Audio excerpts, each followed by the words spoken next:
ನುಡಿಯೇ ಕನ್ನಡ ನುಡಿ, ಚಿನ್ನದ ನುಡಿ, ಸಿರಿಗನ್ನಡ ನುಡಿ. ನಾವಿರುವ ತಾಣವೇ ಗಂಧದ ಗುಡಿ, ಅಂದದ ಗುಡಿ, ಚಂದದ ಗುಡಿ.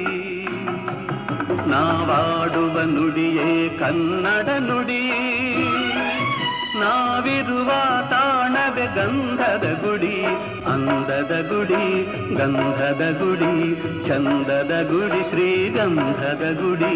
ಆಹಾ